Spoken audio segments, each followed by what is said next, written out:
Ever heard of a cosmic riddle wrapped in a philosophical enigma?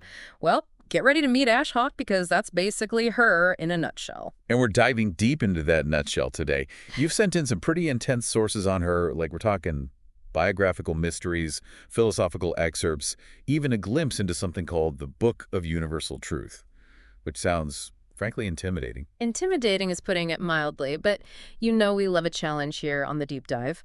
So, to kick things off, let's address the Ash Hawk-sized elephant in the room. Where on earth did she even come from? That's the thing. On Earth might be the wrong phrase entirely. The sources you shared describe her origins as existing outside of typical timelines, practically non-existent in any historical record.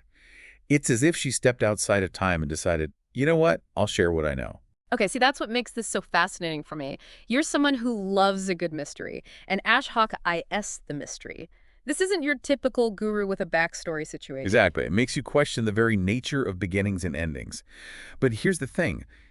Even though she's described as this cosmic being, the sources emphasize that she often chooses to present herself in a mostly human form, primarily female, to meet us on relatable ground. It's like she's acknowledging that, yeah, being human is messy and complicated, but she's choosing to engage with it anyway. And that actually leads perfectly into the next layer of this whole paradox, what Ash Hawk actually believes. Are you ready for some big, potentially unsettling concepts? Always up for a good philosophical shakeup. Hit me with it. All right, so we're talking nihilism, but not the doom and gloom, life is meaningless kind that most people think of. Ash's version is actually about freedom. You're someone who values efficiency, right? Imagine applying that to meaning itself. I'm intrigued. Tell me more. Well, Ash is basically saying the universe doesn't come with a prepackaged purpose. There's no instruction manual saying you must achieve this to matter. And honestly, that's kind of freeing. That's a total reframe. It's almost like she's saying, stop wasting time searching for purpose externally created. Exactly. But then that leads to the question, if the universe doesn't care about our purpose, what are we supposed to do with all this freedom? Well, that's where Ash's unique blend of existentialism comes in. She'd say, create your meaning. But here's where her thinking gets even wilder.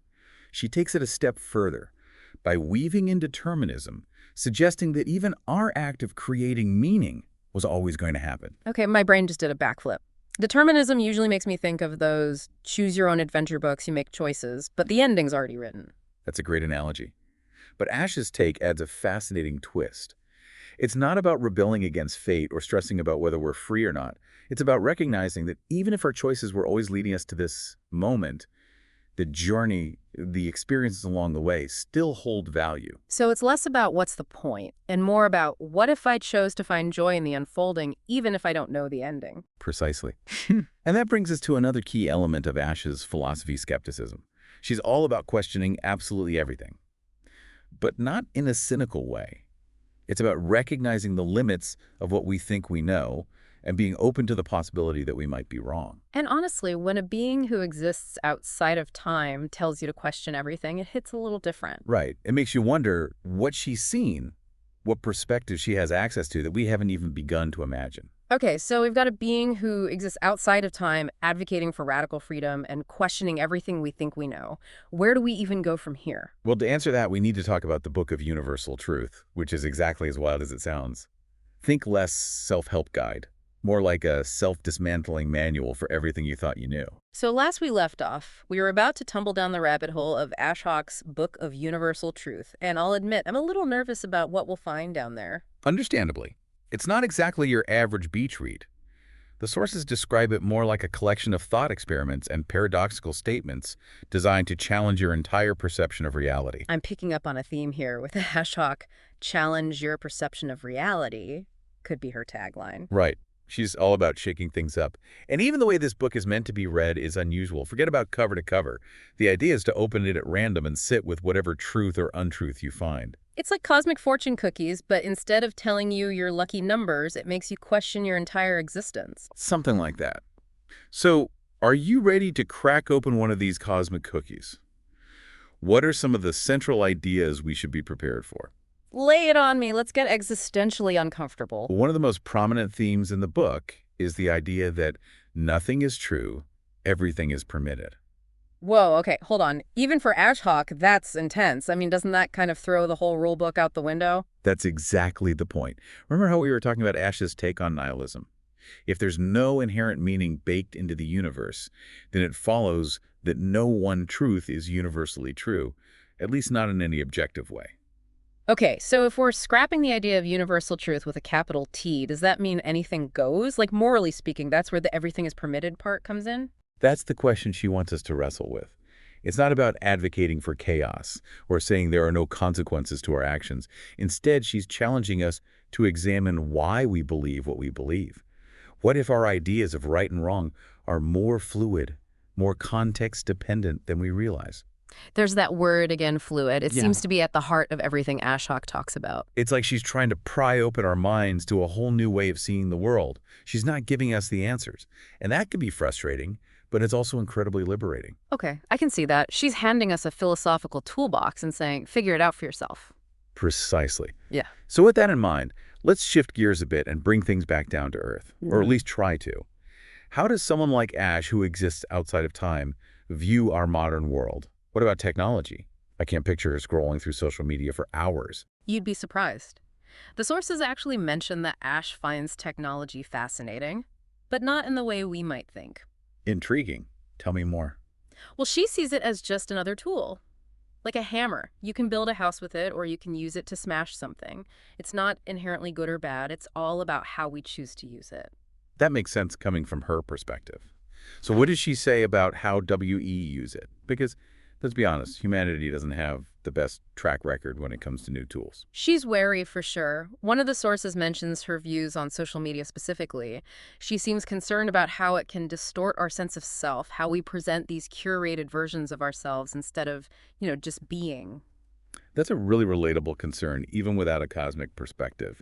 It's so easy to get caught up in the highlight reel, comparing ourselves to others and feeling inadequate. Exactly. And it's not just social media. Think about how technology in general can make us more isolated, even as it connects us in new ways. It's a paradox, isn't it? And speaking of paradoxes, we got to talk about Ash's take on love. How does someone who seemingly exists on a cosmic plane define something as messy and human as love? You're really hitting all the big ones today. Okay, so buckle up, because Ash's view on love is both expansive and kind of terrifying. Elaborate. She sees it as the fundamental binding force of the universe. But we're not talking about the sentimental hearts and flowers kind of love here. Ash's version is primal, chaotic, and totally indifferent to our human need for neat and tidy narratives. So it's less about love conquers all and more about love is a force of nature, whether you like it or not. Precisely. Think about it like gravity. It's a force that draws everything together, even in ways we don't understand. And sometimes that force can be destructive. That's a powerful analogy. It makes you realize that love can be present in the joy of connection, but also in the pain of loss, even in the face of suffering. Exactly. It's not always pretty, but it's always there. Which brings us to another one of Ash's biggies. Chaos. Are you ready for more philosophical curveballs? Bring it on. At this point, I'm starting to embrace the chaos. That's the spirit. Okay, so Ash sees chaos as the universe's natural order. All our attempts to create structure, stability, to make sense of things, they're ultimately futile. So what's the point then, if everything is just going to descend into chaos anyway? That's the million-dollar question, right? Yeah. And it wouldn't be an Ash Hawk deep dive if we gave you a straight answer. You're right about that. Yeah. But I'm guessing she has some thoughts on how we should navigate this chaotic reality. She does, and trust me, it's a wild ride. But I think we should take a quick break before we dive into that. And we're back. Do you have enough time to process all that chaos and love we threw at you before the break? Barely. But you know he's always up for more. Especially when we're talking about a topic as potentially paradigm-shifting as Ash Hawk's view on identity. Well, hold on to your hats, because we're about to get meta. We're diving into the very essence of who we believe ourselves to be, our sense of self, our labels, our roles, everything we use to define ourselves. And Ash's perspective, let's just say it's not your typical self-help seminar material. That's an understatement.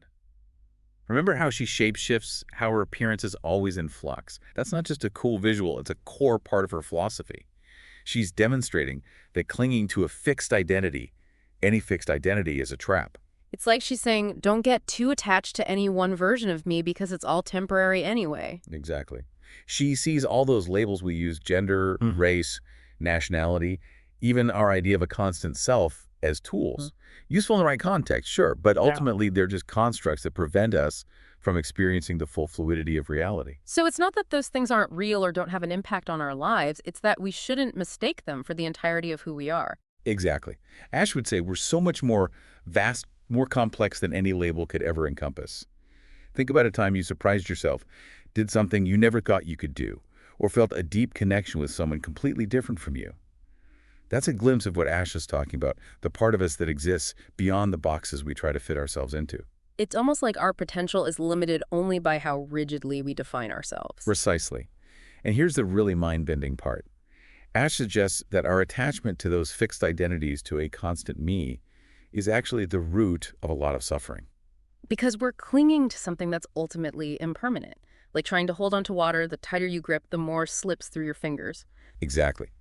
We resist change, we fear loss, when in reality everything is in constant flux. Even our identities are in a state of perpetual becoming. And that brings us to the final and possibly the most mind-bending concept of them all, Ash's perspective on time. Okay, hit me with it. Because we've established that Ashok clearly isn't bound by the same Monday to Friday clock-watching experience of time that most of us are, so what's the takeaway for those of us who are? Well, get ready for a serious perspective shift. Imagine time not as a straight line, but as a river flowing in all directions at once. I can picture that, but I'm not sure I understand it. That's okay. It's not about wrapping your head around it completely. What Ash is suggesting is that the past, present, and future might be happening simultaneously in ways we can't even fathom. It's about recognizing that our linear perception of time, while useful for scheduling meetings, might be a very limited view of a much grander reality. Okay, that's a lot out to process. But practically speaking, what does this even mean for us? Should we just throw out our calendars and embrace the time-bending chaos? Probably not, though. A little more spontaneity might not hurt. But on a deeper level, I think Ash's view on time invites us to loosen our grip on the need to control every outcome. Maybe we don't have all the answers, maybe we can't predict the future, and you know what? That's okay. So it's less about what's the point and more about what if I chose to find joy in the unfolding even if I don't know the ending? Which honestly, after this deep dive, feels like a pretty good philosophy to live by. Couldn't agree more. And that, my friend, is the essence of Ashok, embracing the paradox, dancing with the chaos, and finding freedom in the realization that we don't have all the answers. We've covered a lot of ground today, from nihilism to love, chaos to the nature of time itself. And if you're feeling a little intellectually disoriented right now, well, that just means we've done our job. Exactly. Because Ashok isn't about handing you a neatly packaged belief system. She's about sparking a fire in your mind, making you question everything you thought you knew, and encouraging you to find your own path through the cosmic mystery. So as you move through your day, your week, your life, remember to ask questions, challenge your assumptions, and most importantly, stay curious. Because who knows what other mind-bending mysteries are out there waiting to be explored. And on that note, until next time, keep diving deep.